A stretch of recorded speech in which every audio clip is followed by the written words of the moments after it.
Hi, everyone, and welcome to season two of Maple's Host the Pro, where we sit with super talents to talk about everything from marketing to business and so much more. Our guest today is a globally recognized author, speaker, and business consultant at the intersection of marketing, technology, and humanity. With advanced degrees in marketing and organizational development, he holds 7 patents and teaches at Rutgers University.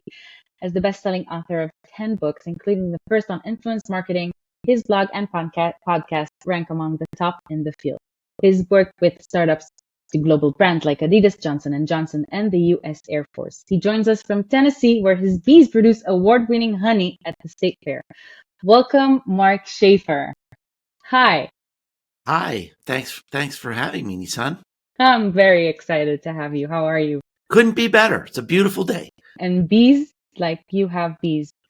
Yes, I have bees. I started having bees just as an environmental effort because we sort of have a bee crisis, and I've got land that could have bees, and it turns out they're very relaxed, they're very mellow, they make great honey. So this was something environmentalist that started from, you wanted to do something good, like I recycle. People recycle, so you have bees. Also, you have a new book about community, right? I do, called Belonging to the Brand: Why Community is the Last Great Marketing Strategy. Tell us a little bit more about that.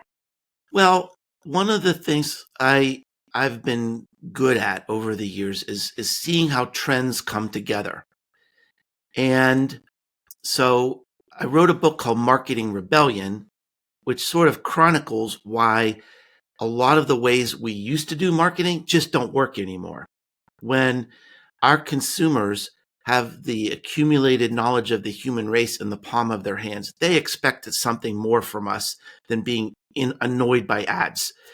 And so that's one mega trend is customers expect more. Another mega trend is that we have a world that's really experiencing record levels of isolation, depression, loneliness. We see this in the news all the time. It wasn't created by the pandemic, but it was accelerated by the pandemic. And then finally, if you look at where a lot of the money is going today in terms of venture capital money, it's going into new ways that we can gather, that we can come together. It could be the metaverse. It could be something like Discord. It could be something like AI. There's all these new opportunities. So you put all those things together, and for me, it points to community as a huge opportunity for businesses and for brands. And the book came out about 9 months ago, and I think every indication since that book came out shows that I was right. That's amazing. That's a good sign, right? I'm happy. So what can you point out, like give me an example? What happened that you see fits with what you wrote in the book? Well, there have been lots of announcements about brands having new successes with communities, but I think the one that meant the most to me was after I finished the manuscript of the book, McKinsey came out with a significant white paper, and the reports said that community is going to be the next big thing in marketing. So that was sort of a mic drop moment. Amazing. I mean, I feel like I come from the community world as well, and I feel like it has been around. I mean, 2022 has really accelerated that, obviously, but it's been around a bit before. I mean, with like, for example, Facebook groups that became communities. It kind of started there, and then it grew to something. I think it's because people want to belong to something bigger than what they are. I mean, belonging to the brand is not only it's not only a phrase of, just saying. It's a real thing. You want to feel like you belong to something bigger than yourself, than your small self. People feel small after COVID and everything that happened in the last 3 years. I think that's kind of an accelerator. Well, from a social perspective, it's like you say. I mean, it's like, of course, it's not just something that we want. It's something that we need. We need that community. We need that socialization. But from a business perspective, it's kind of been a stepchild. 70% of the brand communities are focused on customer service, which is fine. We've all experienced this. We've got a frustrating problem. We're trying to get an answer, and they say, "Oh, go to our community. Somebody there will help us." And there's probably smart volunteers that will help us with our problem. But what they're overlooking is the brand opportunity. And I create this model in the book about thinking about the connection between social media, content, and community in a new way. So what is a brand? What is the part of brand marketing? Brand marketing is creating an emotional expectation. When I interact with this company, this is what it means. So if I say Disney, you have an emotional expectation. If I say Nike, you have an emotional expectation. Those represent companies that have done a very good job with their brand. So we're trying to create that emotional bond. On social media, that's difficult to do because the content is ephemeral. Maybe we see it, maybe we don't. What we want to do is reach out, help have people find us on social media and bring them to our content. Now, if they subscribe to our blog, our podcast, our video, our Instagram account, now they've opted into us. That represents a stronger emotional bond. Unfortunately, that's where most companies stop. Now we need to bring that audience, which is different than a community, into a community where those people know each other. When people become friends, co-creators, collaborators in a brand community, it creates a level of emotional switching costs because they're there with their friends. They're not going to leave our brand. That would mean leaving their friends. So literally, they belong to the brand. How do you see, I mean, what's the space that community should occur in? I mean, it's not an offline place where everybody goes and, you go to a church or you go to the mall or you do like a gathering at a restaurant. I mean, it's not that. It's a different type of community, and you need to find, I feel like brands need to find also the unique place to be. It can be a Facebook group, it can be their Instagram where they have broadcasts now, it can be TikTok Live, it can be even Slack or WhatsApp. I mean, what do you think should a brand do when they think about, okay, I want to create a community. This is where I'm stuck. What I'm going to do is open what? I mean, what's this space? What's the best space? How should a business choose the space for the community to happen in? I think that first of all, that it can have and probably should have an offline component. So even if it's online, the most successful online communities have an offline component. Even arguably the biggest community in the world is Twitch. Twitch has an annual event where people can go and meet other people in the community. And once people meet each other face to face, it raises the relationship to a whole new level. So it's not an either or. Some communities might be mostly offline, but they have an online component that keeps them going, when they're not meeting. So I don't think it's an either or. I think it's ideally it's both. In terms of where, a lot of that depends on where your community wants to be. It needs to be organic to their experience. So one of the very well-known communities I profile in my book is a community called Boss Mom. And this is a community dedicated to stay-at-home moms that also are entrepreneurs. Well, where are they every day? Facebook. So it's organic to their lives. They can go on Facebook, and while they're there interacting with their friends and family, they can see what's going on in the community. You don't have to learn anything more. You don't have to, sign in any place. There are other communities that might be more business oriented. Maybe they're on LinkedIn. Maybe they're on Slack. A lot of the young people today, If that's your market, Discord. In last year, of young adults aged 12 to 32, last year, 24% were on Discord. This year, it's 46%. Amazing growth in just 1 year. So, if you want to connect with gamers or young people today, they're moving into Discord. So there's a lot of different considerations. And like I said, because of the money going into these places, there's a lot of great options.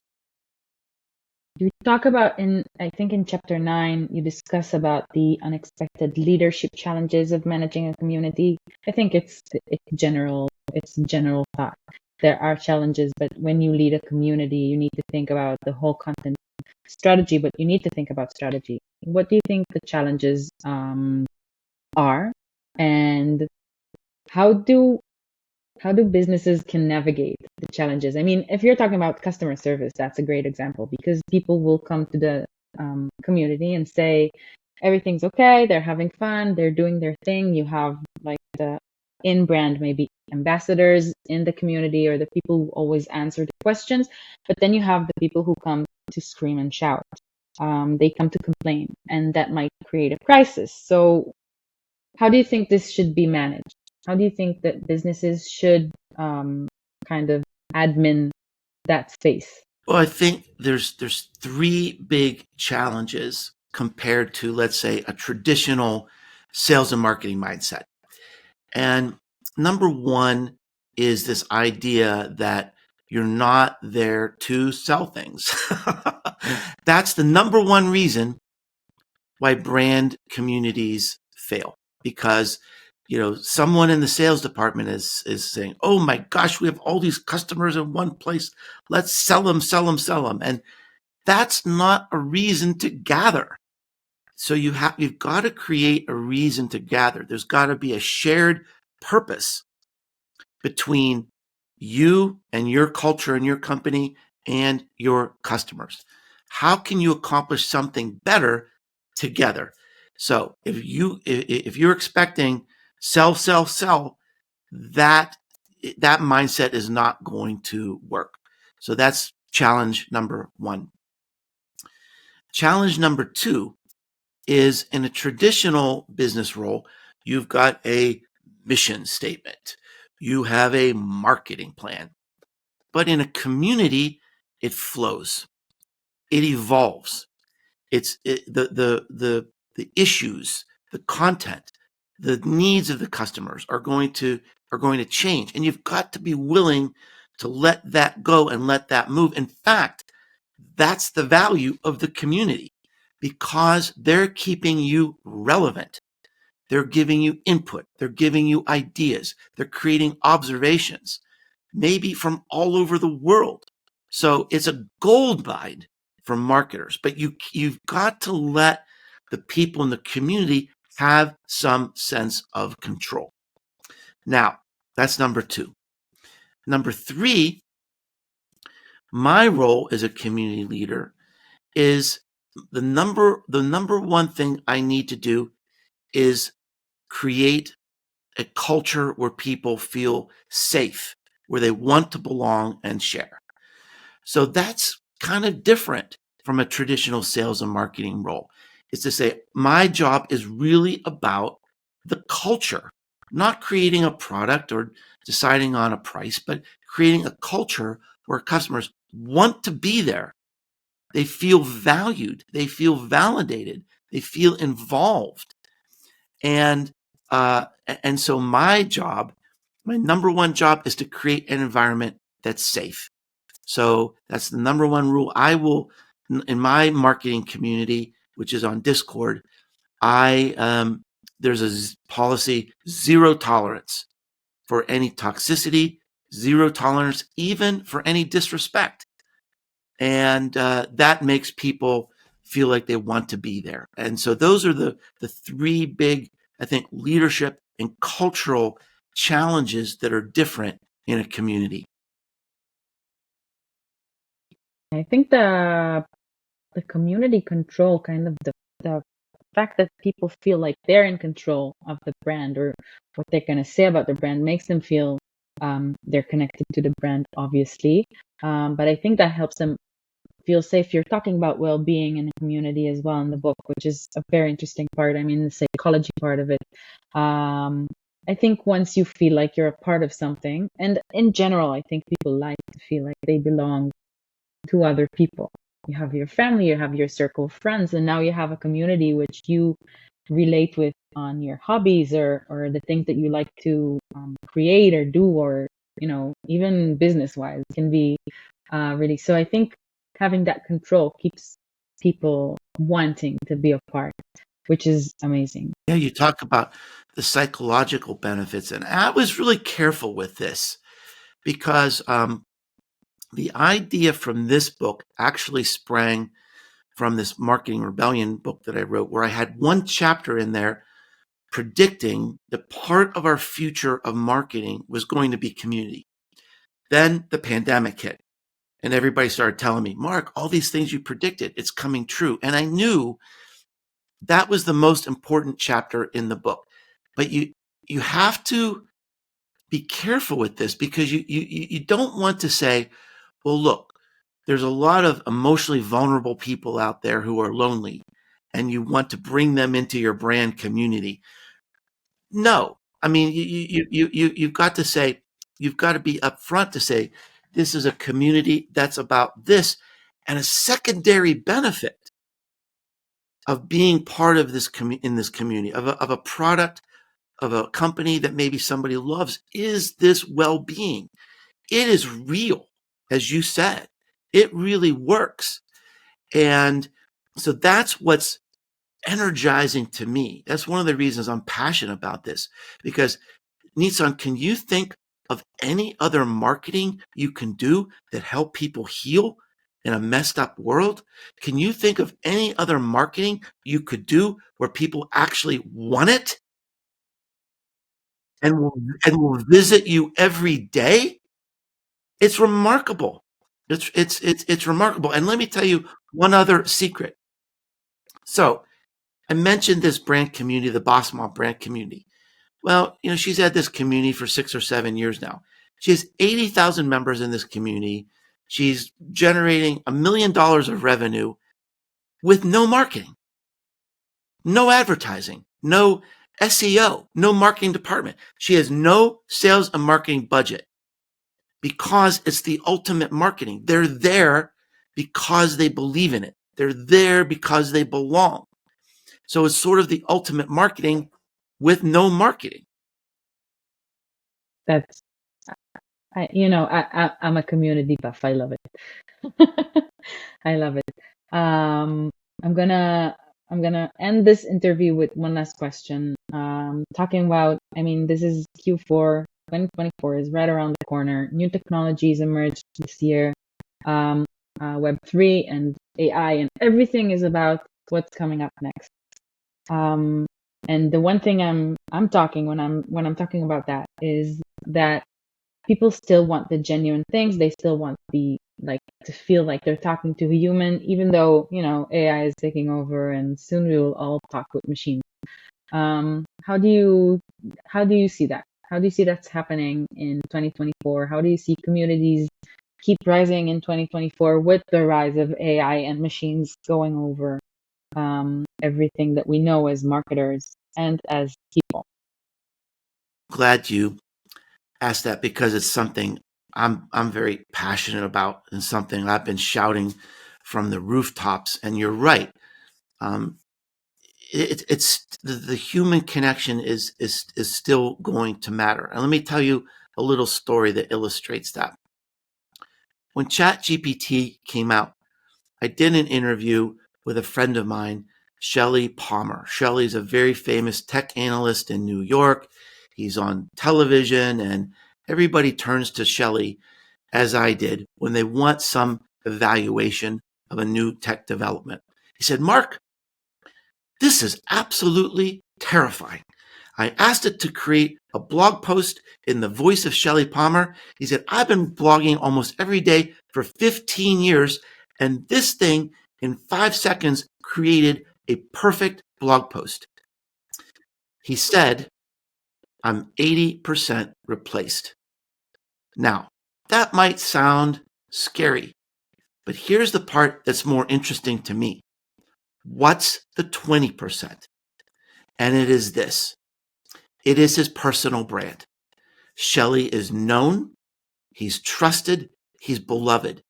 AI will never come after Shelley Palmer's job because he still has that human connection that people were going to turn to, especially in a confusing world of AI when we don't know what to believe and we don't know what to trust. That personal brand is more important than ever. And that is going to become a huge foundational principle of marketing going forward, is not just developing your personal brand, but developing personal brands for executives on your team. I'm getting a lot of requests to do training in that area from very big companies because people may not see ads. If they see them, they may not believe them, but we believe each other. And even in this world of overwhelming technology and AI, we're still going to reach out for that personal connection. I think that can wrap up our interview. I love it. No, really, I do. I mean, I think that's one thing that we're scared about with AI, really, that we will lose the human touch, and community and personal branding and branding in general is kind of going to be about that authenticity and your values. Um, I'm guessing it's going to be a challenge, but if you overcome that challenge, I believe it can mean great things for the next chapter. I think so. I mean, on my blog, I've started to add a badge that says 100% human content, just to assure people that it's me, it's real. It's great. Yeah, It's like, when newspapers started to post images of models using Photoshop, at some point, at some places around the world, an ad had a Photoshop model on it. They had to say this was done by Photoshop. So you will know it's not the real thing. So I think actually it's kind of a great idea, Mark. I think you're onto something here. I think I am too. Yeah, you really are. Thank you so much. It's been a real pleasure talking to you. Super interesting. Thank you so much for being here, part of our Host a Pro with Mayple.